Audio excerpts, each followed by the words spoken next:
Objectifs et réponses du chapitre sur la Renaissance et l'humanisme. Objectif 7. Pouvoir expliquer que l'art de la Renaissance est un art nouveau. Point A. On utilise de nouvelles techniques artistiques. Par exemple, les mattes sont utilisées dans les peintures. Point B. Les artistes utilisent la perspective qui donne un effet de profondeur au tableau.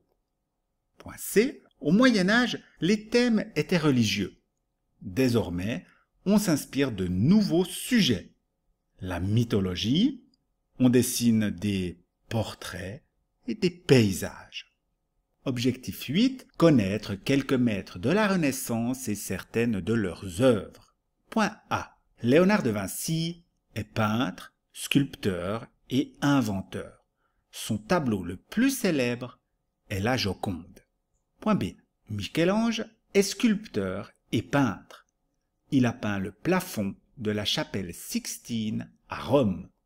Point C. Sandro Botticelli a peint le tableau de la naissance de Vénus. Il a travaillé pour les Médicis. Objectif 9. Pouvoir expliquer ou voir aujourd'hui les œuvres de la Renaissance. Point A. Le musée du Louvre, à Paris, avec sa fameuse pyramide de verre, est le plus visité du monde. Il expose la Joconde parmi ses 500 000 œuvres. Point B. Le musée des Offices, à Florence, où on peut voir la naissance de Vénus de Botticelli ou le David de Michel-Ange. Point C. La Renaissance artistique arrive tardivement en Suisse. Elle se limite à quelques artistes. Objectif 10. Pouvoir expliquer quels sont les liens entre les différents continents.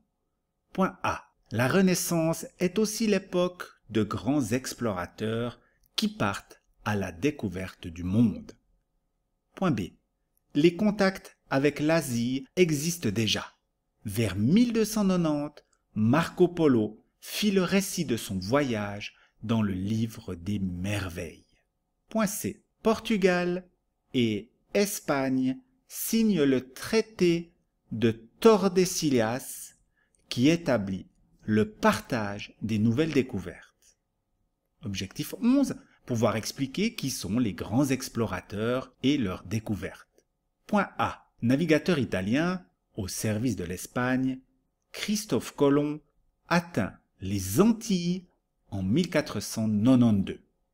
Amerigo Vespucci poursuit ses découvertes. Point B. Vers 1520, l'explorateur portugais Magellan achève le premier tour du monde, mais il y trouve la mort. Point C. L'explorateur français Jacques Cartier explora vers 1530 une terre qu'il nommera Canada. Objectif 12. Pouvoir expliquer qui sont les conquistadors et ce qu'ils ont fait. Point A. On appelle conquistadors les Espagnols qui partent à la conquête des richesses de l'Amérique du Sud. Point B. Le conquistador espagnol Pizarro soumet l'empire Inca. L'empereur Atahualpa est exécuté. Point C. Hernán Cortés s'empare de l'empire aztèque de Moctezuma au prix de nombreux massacres.